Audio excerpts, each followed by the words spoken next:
Hamburg, दुनिया के लिए जर्मनी का रास्ता। रोजाना बड़े बड़े जहाज यूरोप की सबसे बड़ी औद्योगिक ताकत की सेवा में यहाँ आकर रुकते हैं। ये हर साल लाखों कंटेनर लाते ले जाते हैं। इनमें हर 3 में से 1 कंटेनर या तो चीन से आ रहा होता है या चीन को जा रहा होता है। चीन जर्मनी का सबसे बड़ा व्यापारिक साझेदार भी है। हैम्बर्ग में तो दोनों के रिश्ते इतने मजबूत हैं कि चीनी सरकार के मालिकाना हक वाली एक शिपिंग कंपनी ने इस टर्मिनल पर हिस्सेदारी भी खरीदी है।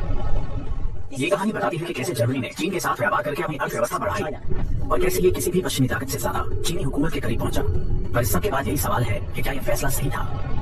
राष्ट्रपति शी जिनपिंग की सरपरस्ती में चीन तानाशाही वाला देश बन गया है जो पश्चिम की ताकत और मूल्यों को चुनौती दे रहा है।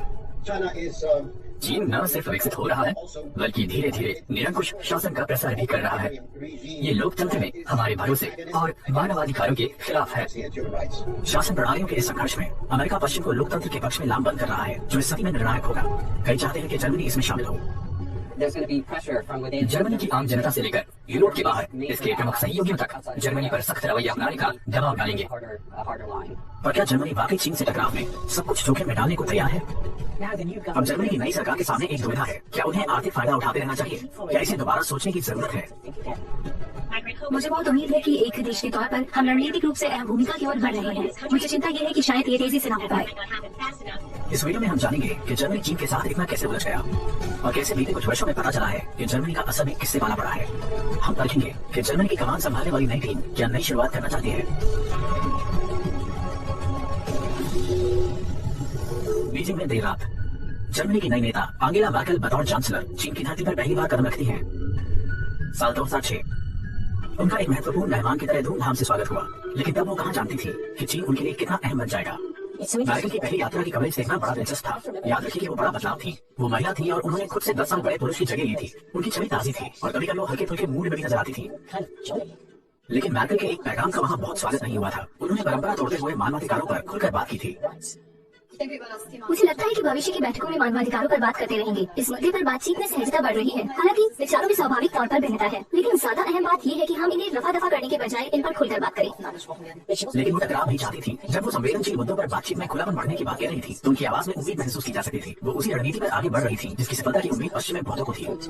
इसी दौरे पर उन्होंने शंघाई में जर्मनी के बड़े कारोबारियों के सामने यही बात खुलकर कही थी। इसका कोई वीडियो तो उपलब्ध नहीं है, लेकिन लिखित तौर पर यह बात जरूर दर्ज है।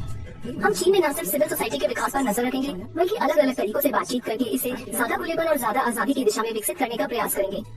जर्मनी में इसके लिए एक कहावत है, वांडेल दुर्श हांडेल, यानी कारोबार के जरिए बदलाव। इसके पीछे सोच ये है कि चीन जैसे देश के साथ बातचीत और व्यापार करके इसे राजनीतिक रूप से उदार होने के लिए प्रोत्साहित किया जा सकता है। बर्लिन में मर्केल ने जल्दी ही ये प्रयोग किया भी। सत्ता में आने के दूसरे साल मर्केल ने चांसलर कार्यालय में दलाई लामा की मेजबानी की। निर्वासित तिब्बती नेता को खतरनाक अलगाववादी के रूप में देखने वाले चीन के लिए एक कदम हद पार करने जैसा था। ये मीटिंग एक अहम मोड़ साबित हुई। चीन ने इस पर कड़ी प्रतिक्रिया दी। उन्होंने जर्मनी से 6 महीने तक बात नहीं की। नोआ पार्किन को यह वाकया अच्छी तरह याद है। उन्होंने बतौर रिपोर्टर ये मीटिंग कवर की थी। अब वो जर्मनी चीन रिश्तों के बड़े विश्लेषकों में से एक हैं। तो बिल्कुल शुरुआत में मर्केल मानवाधिकारों के प्रति अपने समर्थन का संदेश देना चाहती थी, लेकिन चीन ने इस पर बहुत तीखी प्रतिक्रिया दी, जिससे मर्केल को अपना तरीका बदलना पड़ा। इस रिश्ते को दोबारा पटरी पर लाने में खासी मशक्कत करनी पड़ी। इसका ये मतलब नहीं था कि मर्केल मानवाधिकार के मुद्दों से पीछे हट गई थी। चीन से मतभेद रखने वाले आई वेवे जैसे कुछ खास असंतुष्टों को जर्मनी में शरण मिलने वाली थी। लेकिन दलाई लामा की बैठक या ऐसी कोई घटना दोबारा नहीं हुई। मर्केल चीन की सीमाएं समझ चुकी थी और उन्होंने उसे दोबारा कभी नहीं रखा। जल्दी जर्मनी को चीन की अभूतपूर्व जरूरत पड़ने वाली थी। 2008 में आए आर्थिक संकट ने पश्चिमी देशों को घुटनों पर ला दिया। यूरोप में सभी देश दिवालिया होने के कगार पर थे। बैंकों, नेताओं, बल्कि पूरे सिस्टम के खिलाफ गुस्सा था। सबसे बड़ा डर यही था कि यूरोप की इकलौती मुद्रा यूरो रह सकती है। मर्केल इस संकट के केंद्र में थी। जर्मनी की आर्थिक ताकत इस्तेमाल करते हुए उन्होंने मुद्रा तो बचाए रखी, लेकिन उन्हें मदद की दरकार थी।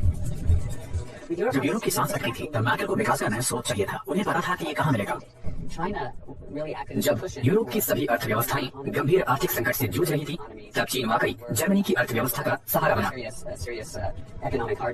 चीनी अर्थव्यवस्था पर इस संकट का बहुत असर नहीं पड़ा। इसने तेज वापसी करते हुए ऐसी दर से वृद्धि की जिसकी पश्चिम सिर्फ कल्पना कर सकता था। ये इंफ्रास्ट्रक्चर में इतने बड़े पैमाने पर निवेश कर रहा था जैसा पहले कभी नहीं देखा गया था, और चीन के पास यूरोप में खर्च करने के लिए भी पैसा था। चीन ने ग्रीस जैसे यूरोपीय देशों की भी मदद की जो कर्ज से जूझ रहे थे। चीन ने उन यूरोपीय देशों का कर्ज भी खरीद लिया जो इस संकट के दौरान बहुत परेशानी में थे। आगे चलकर चीन ने कर्ज चुकाने में ग्रीस की मदद करने के लिए इसके पायरेस बंदरगाह जैसी बड़ी संपत्तियां खरीदी। चीन के लिए शानदार सौदा था। चीन भविष्य में इसे रणनीतिक आधार बनाना चाहता था। और इधर चीन में भी एक उभरता मध्यम वर्ग खरीदारी में जुटा था। जर्मन उद्योगों के लिए रास्ता साफ था। फॉक्सवैगन जैसी दिग्गज कंपनियां तैयार तो पहले से थीं, अब तो कदम बढ़ाने का वक्त था। तो मैर्केल ने ऐसा ही किया। चीनी नेताओं के साथ बैठ के सौदेबाजी का मंच बन गई। कैथरीन क्लूवर एशब्रुक जर्मनी के सबसे प्रभावशाली थिंक टैंक में से एक चलाती हैं। वो बड़े व्यापारिक प्रतिनिधि मंडलों के साथ चीन जाती थी। इनमें अहम सौदों के साथ लौटना निहित होता था। अपनी समझ से वो हमेशा ये मानती थी कि चीन के साथ निजी वार्ता में आर्थिक नीति को शीर्ष पर रखना देश के हित में उनकी जिम्मेदारी है। जर्मनी के नजरिए से इसका मकसद धीरे धीरे एक बहुत कीमती चीज बनाना था, भरोसा। मुझे लगता है कि इसने चीन के प्रति मैर्केल का नजरिया प्रभावित किया। यूरो संकट के दौरान चीन, जर्मनी और यूरोप के साथ खड़ा था और मुझे लगता है कि मैर्केल ये कभी नहीं भूली। ये इस बढ़ते भरोसे का ही प्रतीक था कि 2011 में मैर्केल ने जर्मनी और चीन के बीच सीधे सरकारों के बीच होने वाली नियमित बातचीत स्थापित की, जो अमूमन सिर्फ करीबी सहयोगियों के लिए होती है। राजनीतिक और आर्थिक रूप से सब चौकस था। हैम्बर्ग में कारोबार दो तरफा फल फूल रहा था। जल्द ही ये चीन की महत्वाकांक्षी बेल्ट एंड रोड परियोजना का हिस्सा भी बन गया। एक्सेल मार्टिन बंदरगाह की मार्केटिंग के प्रमुख हैं। हम शुरुआत से ही बेल्ट एंड रोड परियोजना में भागीदार हैं। हम लगातार चर्चा कर रहे हैं कि हम ऐसी परियोजना में कैसे योगदान दे सकते हैं। हैम्बर्ग बंदरगाह के लिए इस परियोजना का हिस्सा बनना महत्वपूर्ण है। चीन के लिए इस व्यापार और निवेश के पीछे अपनी अर्थव्यवस्था और तकनीक विकसित करने के गहरे रणनीतिक मायने थे। अगर आप 3 बड़े उद्योग देखें जिनमें जर्मनी आर्थिक रूप से सबसे आगे है, तो ये है मशीनें बनाना, गाड़ियां बनाना और निश्चित तौर पर जलवायु से जुड़ी तकनीक। चीन में 3 चाहता था। वो नई खोजों की ऐसी क्षमता चाहता था जिसके शोध और विकास में जर्मनी मददगार साबित हो सकता था। जर्मनी के विश्वविद्यालय और शोध संस्थान भी इस बारात में शामिल हो गए।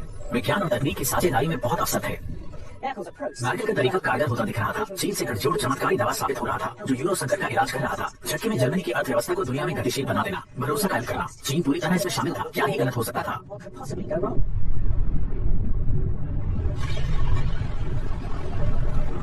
हांगकांग 2019 चीन के सबसे वैश्विक शहर में कोहराम मच जाता है। हांगकांग के युवा अपनी आजादी खतरे में डालने वाले चीन के नए प्रत्यर्पण कानून का विरोध कर रहे हैं। इस घटना को फेबी कॉम ने डॉयचे वेले के लिए कवर किया। करीब 20 लाख प्रदर्शनकारियों ने प्रत्यर्पण बिल के खिलाफ प्रदर्शन किया, लेकिन जल्द ही ये प्रदर्शन व्यापक लोकतंत्र और आजादी की मांग और पुलिस बर्बरता के खिलाफ असंतोष जताने के संघर्ष में बदल गया। ये चीजें इकट्ठी होती गयी और फिर लोगों का गुस्सा भयानक रूप से फूट पड़ा। लेकिन इन विरोध प्रदर्शनों से चीन का संकल्प और पुख्ता ही हुआ। चीन ने इस क्षेत्र पर अपना नियंत्रण और कड़ा कर दिया। साथ में और ज्यादा कठोर राष्ट्रीय सुरक्षा कानून भी ला दिया। राष्ट्रीय सुरक्षा कानून को यकीनन हांगकांग के इतिहास में निर्णायक माना जाता है। हमने कई एक्टिविस्टों और नेताओं पर मुकदमे चलने के उदाहरण देखे। लोग बहुत चिंता में हैं कि हांगकांग को बाकी चीन से खासतौर से अलग करने वाली स्वतंत्र न्यायपालिका भी एक तरह से बेदम हो गई। यही वे बहुत बड़े बदलाव हैं जो राष्ट्रीय सुरक्षा कानून लागू होने के बाद देखने को मिले हैं।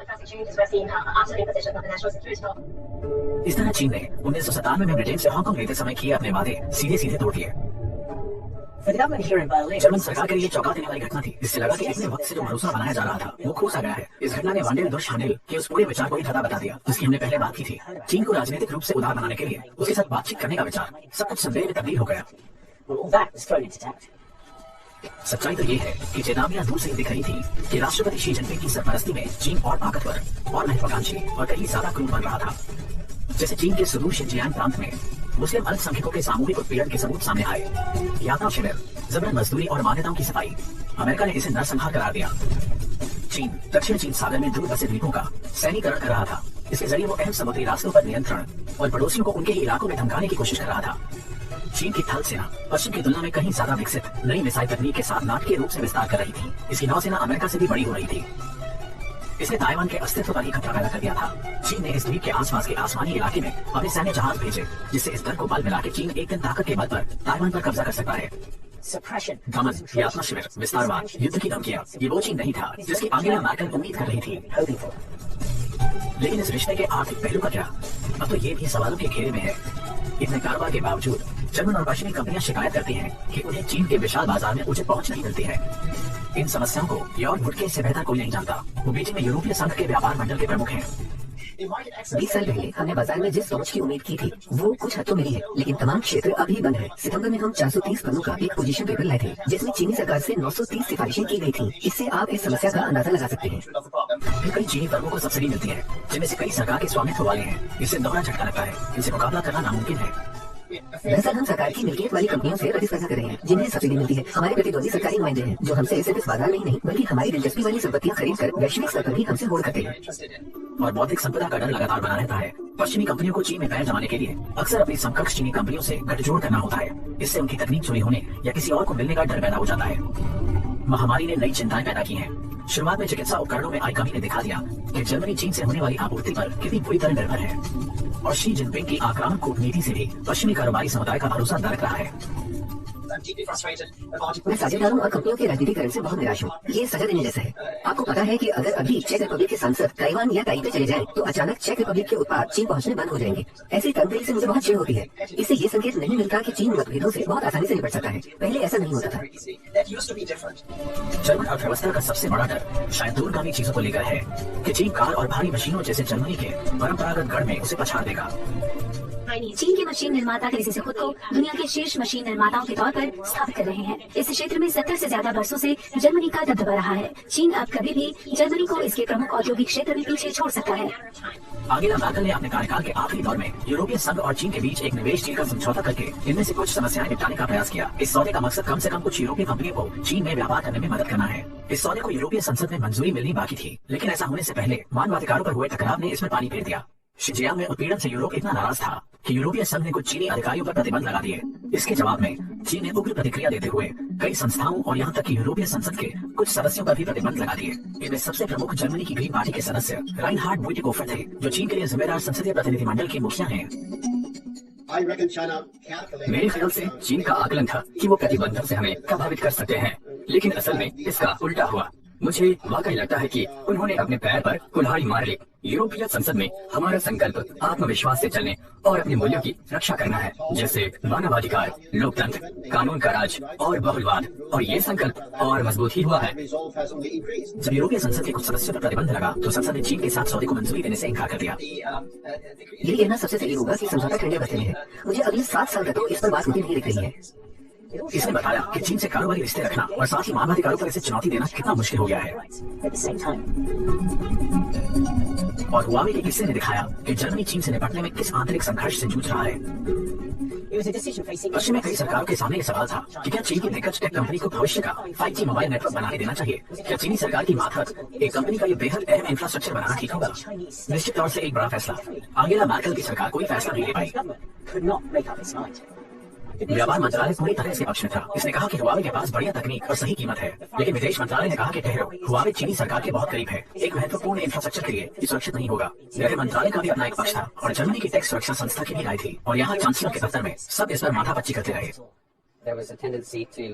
चीन को अलग थलग करने के डर से चांसलर दफ्तर में फैसला लेने से बचने की प्रवृत्ति थी, कोई स्पष्ट फैसला न लेने की प्रवृत्ति। हुआवे के मुद्दे पर ये सभी विभाग गेंद एक दूसरे के पाले में डालते रहे। आखिरकार संसद ने एक कानून पारित किया जिससे एक फैसले की रूपरेखा तैयार हुई। तो एक बार इसे आसान भाषा में समझते हैं। हुआवे को 5G नेटवर्क बनाने दिया जाए या नहीं, ये कैसे तय करना है। यही तय करने में जर्मनी ने कई साल लगा दिए। जब मैर्केल युग समाप्त हुआ तो उनके आलोचकों के लिए ये दौर ऐसी रणनीति का प्रतीक था जिसमें कोई जोश ही नहीं बचा था। मेरे ख्याल से मैर्केल शी जिनपिंग के नेतृत्व में बदलते चीन से तालमेल नहीं बिठा पाई। मुझे लगता है कि वो व्यापक रणनीतिक फायदों के बजाय छोटी अवधि के आर्थिक फायदों को तवज्जो देती रही। मुझे उनके रुख में जर्मन और यूरोपीय कमजोरी का एहसास भी नजर आता है। दूसरे शब्दों में कहूँ तो नीतिगत फैसले लेने के लिए मूल्यों से जुड़े मुद्दों पर आवाज उठाने के प्रति एक अनिच्छा थी, जैसे 5G का फैसला जो चीन को अलग थलग या नाराज कर सकता था, भले ही ये रणनीतिक रूप से जर्मनी के हित में था। तो अब क्या जर्मनी चीन से निपटने का कोई नया तरीका खोज सकता है। इसका जवाब बर्लिन के केंद्र में शख्सियतों के संघर्ष में मिल सकता है।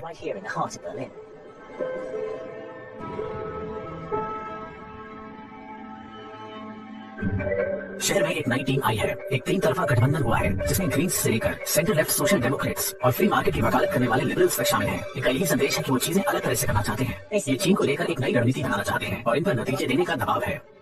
अमेरिकी राष्ट्रपति जो बाइडेन इस व्यवस्थाओं के संघर्ष का दौर करार दे रहे हैं। वो अपने लोकतांत्रिक सहयोगियों से चीन और अन्य निरंकुश ताकतों के खिलाफ खड़े होने की अपील कर रहे हैं। ये ऐसा विचार है जिससे बेल्जियम में कई लोग सहमत हैं। चीन न सिर्फ विकसित हो रहा है बल्कि धीरे धीरे निरंकुश शासन का प्रसार भी कर रहा है। ये लोकतंत्र और मानवाधिकारों में हमारे भरोसे के खिलाफ है। यूरोपीय संघ के आधिकारिक दस्तावेज इस विचार को स्वीकार करते हैं। इनमें चीन से संबंधों के 3 पहलू दर्ज हैं: साझेदारी, प्रतिस्पर्धा और संस्थागत मुकाबला। इसके गहरे निहितार्थ हैं। संस्थागत मुकाबले का यही आधार हमें जर्मनी की नई सरकार बनाने के लिए हुए गठबंधन समझौते में भी नजर आता है।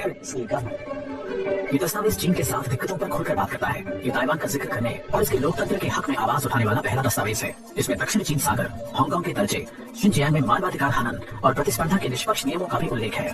तो हमने जिन भी मुद्दों की बात की, नई गठबंधन ने उसका संज्ञान लिया। तो क्या चीन के प्रति जर्मनी का रुख बदलने जा रहा है? शायद इतनी जल्दी नहीं। नीति एक चीज है, हमें इसे लागू करने के लिए जिम्मेदार लोगों को करीब से समझने की जरूरत है। सबसे पहले चांसलर ओलाफ शॉल्ज, वो सोशल डेमोक्रेट है। ये है विदेश मंत्री अन्नालेना बेयरबॉक, ग्रीन पार्टी से। ये अलग पार्टियों और अलग पीढ़ियों से है। चीन के मामले में इनका इतिहास बहुत अलग है। हैम्बर्ग याद है, जर्मनी के चीन के साथ व्यापारिक रिश्तों का केंद्र। ये ओलाफ शॉल्ज का शहर है। बीते दशक के ज्यादातर वक्त वो इसके मेयर थे, जब चीन के साथ कारोबार ने इसे दोबारा अपने पैरों पर खड़ा किया। विदेश नीति की बहस में उन्होंने जर्मनी की अर्थव्यवस्था को चीन से पूरी तरह अलग करने का विचार सिरे से खारिज कर दिया था। एक बात मैं आमने सामने पूरी मजबूती से कहता हूँ, मैं अलगाव की उन कल्पनाओं के सख्त खिलाफ हूँ कि उत्तरी अमेरिका, यूरोप और चीन को खुद में सिमटे रहना चाहिए और सबको अलग अलग इंफ्रास्ट्रक्चर विकसित करना चाहिए। ये बड़ा कदम है कि हमारे पास वैश्विक अर्थव्यवस्था है। मसला ये है कि शॉल्ज ने जिस समूचे अलगाव की बात की, तो उसकी कोई गंभीरता से वकालत कर भी नहीं रहा है। ऐसे में शॉल्ज के इस भाषण को इस संकेत के रूप में लिया गया कि दरअसल वो यथास्थिति ही चाहते हैं। ओलाफ शॉल्ज निरंतरता से पक्षधर हैं। मुझे लगता है कि चीन के प्रति उनके विचार 7 साल हैम्बर्ग के मेयर रहने के दौरान पुख्ता हुए हैं। अच्छा, तो ग्रीन पार्टी की विदेश मंत्री अन्नालेना बेयरबॉक का क्या? अपनी पार्टी की तरह वो भी काफी अलग हैं। वो हमेशा मानवाधिकारों को प्राथमिकता देती आई है। उनके मुताबिक इसमें वाकई उनका भरोसा है। विदेश नीति पर मेरा मानना है कि ऐसा नहीं हो सकता। या मानवाधिकारों को लेकर सिर्फ मीठी मीठी बातें करते रहें और आर्थिक फायदे की राह पर बढ़ते जाएं, लेकिन जब वाकई कुछ करने की बारी आई तो आप कुछ न करें। अन्नालेना बेयरबॉक चीन के मुद्दे पर सख्ती से बातचीत करने की बात कहती हैं। उन्होंने जर्मनी के रुख में बदलाव की अपील की है, यानी मानवाधिकारों पर ज्यादा मुखर होना और चीन पर आर्थिक निर्भरता घटाना।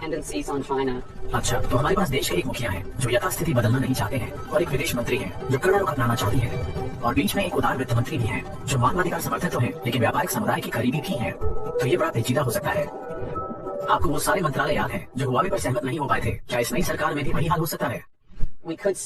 इस सरकार में हमें चीन के प्रति उलझे बिखरे से संकेत देखने को मिल सकते हैं। नई सरकार में एक बात तो साफ है, इसके मुताबिक ये चाहती है कि चीन को लेकर इसकी रणनीति यूरोपीय संघ से मेल खाए और दोनों नीतियां अमेरिका से तालमेल में हों। कई विशेषज्ञ मानते हैं कि ये पहले ही हो जाना चाहिए था। अब यूरोपीय नेताओं को आगे आकर अमेरिका के साथ समन्वय में एक साझी रणनीति बनाने का वक्त है। इसमें जर्मनी चीन के सामने अमेरिका के साथ एकजुट हो सका है। इससे समान अवसरों की क्षमता विकसित होगी ताकि बड़ी अर्थव्यवस्थाओं पर समान नियमों का पालन करने का जोर डाला जा सके। लेकिन यूरोपीय संघ के लिए एक सुर में बात करना बहुत जटिल है। क्या ये वाकई कारगर होगा? ये बहुत मुश्किल होगा क्योंकि हमारे 27 सदस्य देश हैं। इसमें हमेशा स्वीडन और लिथुआनिया जैसे देशों से पाला पड़ता है जो हंगरी या ग्रीस के मुकाबले कहीं ज्यादा सख्त हैं। तो लोकतांत्रिक द्वंद्व और विभाजन की इतनी संभावना का क्या ये मतलब है कि कुछ नहीं बदलेगा? तो क्या जर्मनी की अर्थव्यवस्था के चीन से और गुथने के साथ क्या हैम्बर्ग की आगे की राह तय करता रहेगा? बड़े व्यापार जोड़ देते हैं कि चीनी बाजार इतना बड़ा और अहम है कि इसे मुंह नहीं मोड़ा जा सकता। वैश्विक कार बाजार का आधा विस्तार यहाँ हो रहा है। रसायनों में वैश्विक वृद्धि का 60% यही है। तो जहाँ विकास हो रहा है आपको भी वहीं रहना होगा। और आने वाले दशकों में जलवायु परिवर्तन जैसी वैश्विक चुनौतियों से निपटने के लिए भी चीन के सहयोग की जरूरत होगी।